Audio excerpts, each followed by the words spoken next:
a place to go see, okay, click photos, done. Welcome back to your weekly shot of existential crisis. Okay, no. These narrative videos are in chronological order with respect to the events I experienced through the trip, which explains why the first few episodes and days were heavy on your head and heart, because it was that way for me too. But today is a fun day, I promise. Today we go on a 6-hour long trek. Now just watching us climb up and down mountains won't really make for a good story, so I thought this would be a perfect time to introduce you to the members of the group, side by side with the current happenings. I was always meaning to ask this question. Yes. Do I call you guys Bhaiya Didi or by name? By name. Hello. My name, right? Now you've already met Homi and Tashi in the previous videos. If not, just click up there on the iCard. So first up in line is Asir, short for Asir Vatham. We were roommates throughout the trip. He's 57 years old. He used to be a priest, but he got kicked out for being popular amongst ladies. Well, at least that's what he told us. He is notoriously popular for being pretty skilled at cursing in Punjabi, even though he's from the south. And lastly, he is literally cooler than all of my friends combined. Asis's Punjabi bad words doesn't come when he's angry. It comes when he's happy also, when he's irritated also. It's all 24/7 on his zaban. To some people you have to call auntie also. Next up, Archana. I'm sorry, that auntie comment gets me every single time. Okay, so she's from Rajasthan. She knows a lot of stuff about Rajasthan. Come to think about it, we've actually just always conversed about Rajasthan. So, some more Rajasthan and Rajasthan. No, I mean it's cool with you, right? It's terrible. Loser.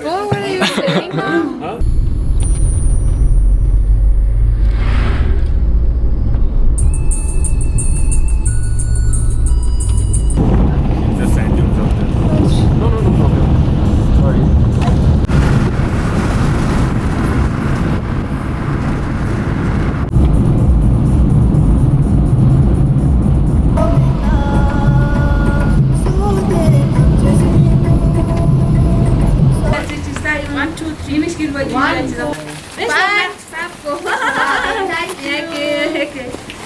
Next in line, Patricia.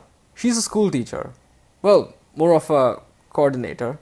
Although she's completely different outside of her school. Like she's nothing like how I imagine school teachers to be like. What I'm trying to say is, teachers are people too, guys. But yeah, I will admit to the fact that she kept us disciplined throughout the trip. Bye. Jule, bye. So this trek that we're doing is not like building up to a summit or a mountaintop where you visit and then start your downhill journey. It's actually more of getting to a campsite, a destination. Oh look, this is the place where two rivers meet, but don't exactly mix. See, that's the Indus and that's the Zanskar. You can see that spot where it meets. There's like a proper line there. Anyway, so we are trekking to a campsite where we shall spend the night in tents.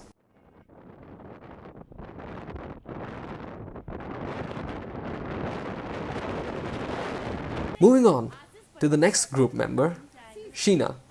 She's a chartered accountant. Yes, it's important I mention it because that job is her life. She's also supposed to be a math genius, but terrible at Excel. Well, I don't know if she's terrible, but she definitely hates Excel. Okay, this also happens to be her first solo trip. And she was the third unofficial roommate to me and Asir. She'd almost always chill with us. Tomorrow, Asir will give a party by helping anyone who cannot climb. He'll pick them up and carry them. It's me. Okay, Madhvi. She is a professor at a university in West Bengal. She teaches Bengali literature.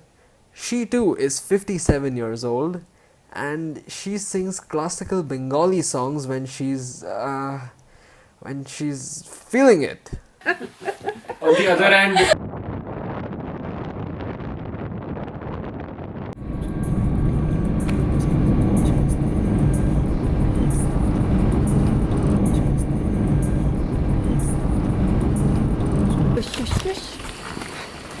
No, come.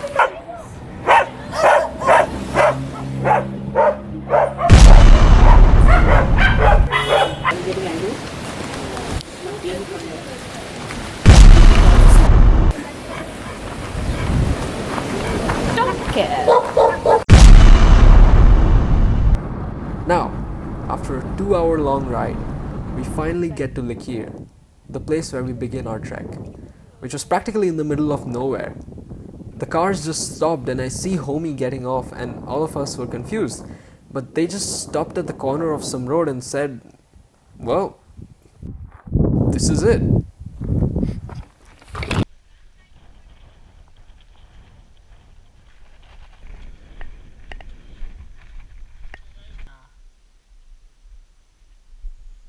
Now, to finally introduce Marie. That's her.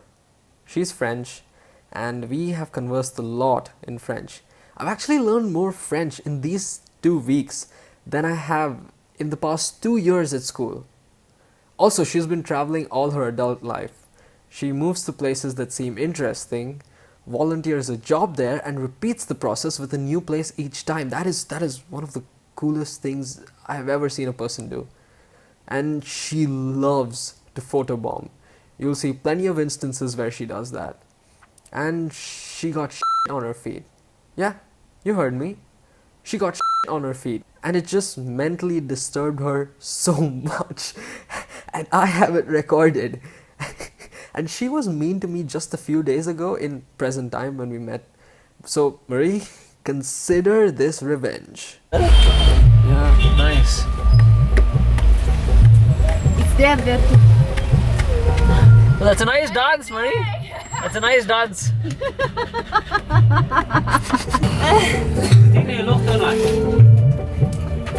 Don't step it in again now, huh? Be careful, it's back also.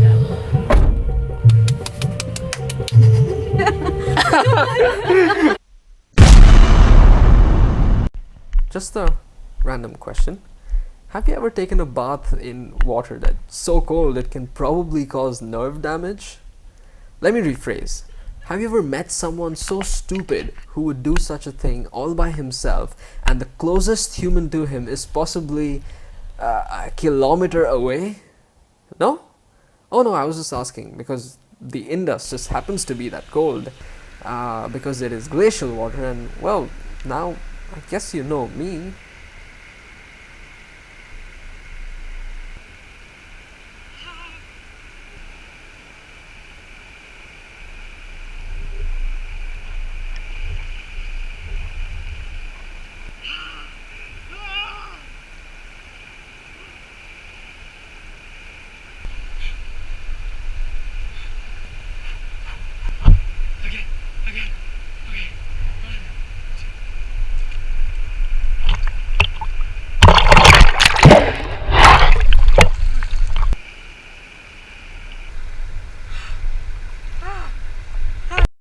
It was so stupid.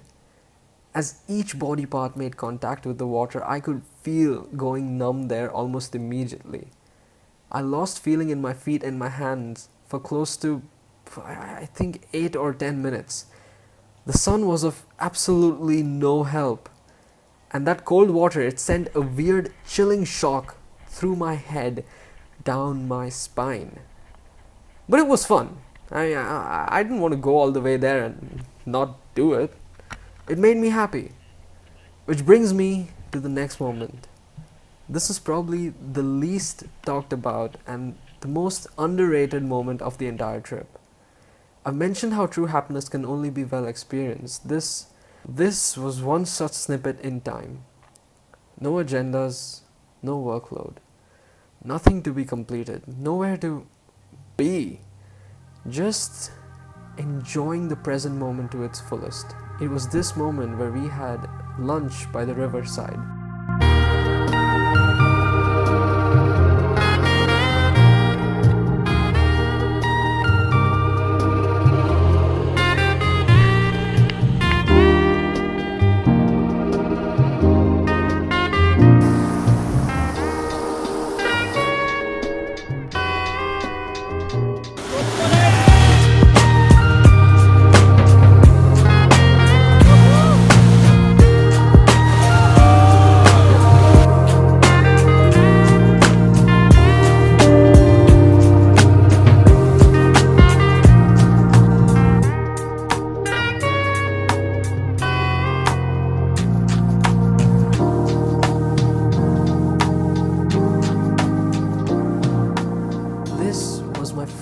true experience at simply enjoying the moment, at celebrating my existence, at enjoying life. The only way I can put it is, at that moment, I didn't care if there was a future. I had nothing to be worried about. It was just me, with a group of people I like, having lunch with a view we all love, by a riverside washing away any anxiety whatsoever.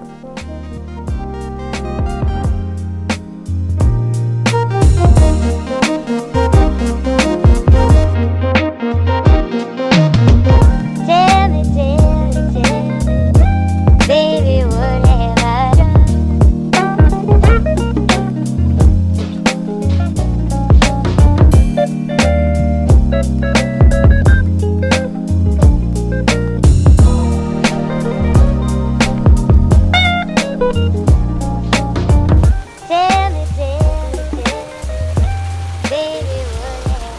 After half a day of trekking, we finally reached the campsite at Yangtang, where luckily the tents were already put up.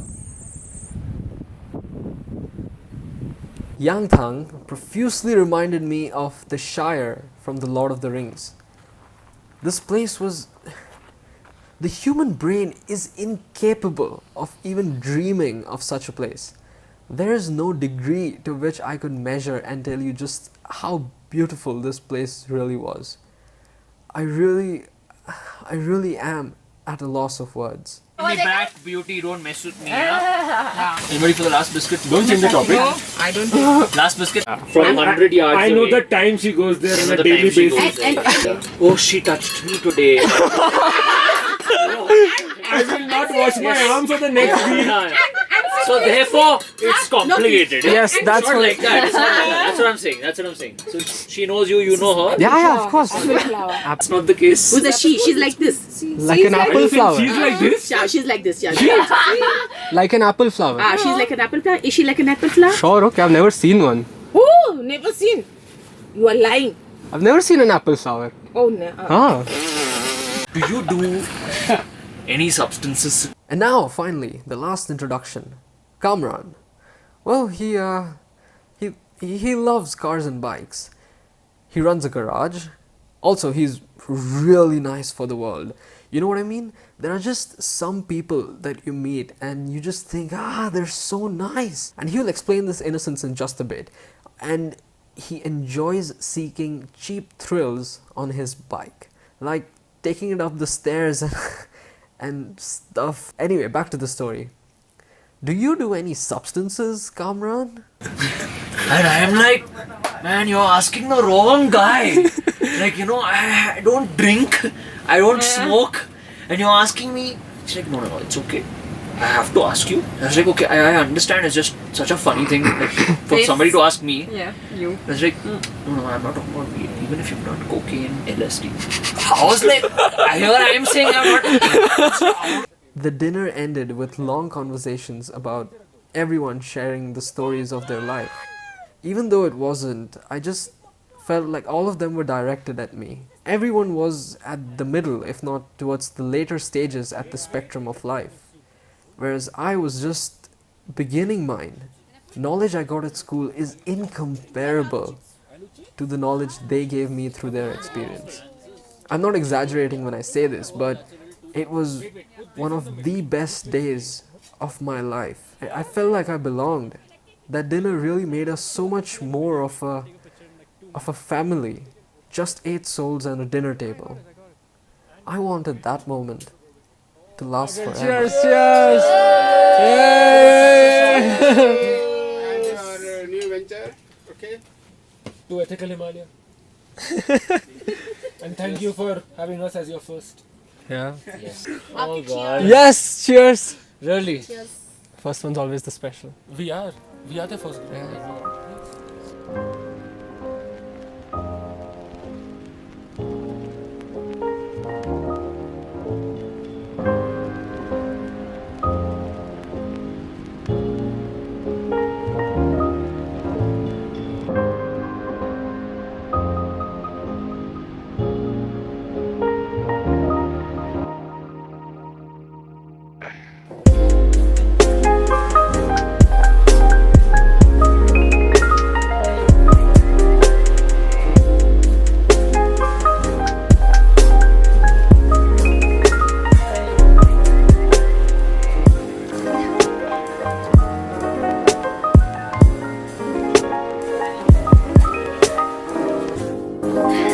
Tell me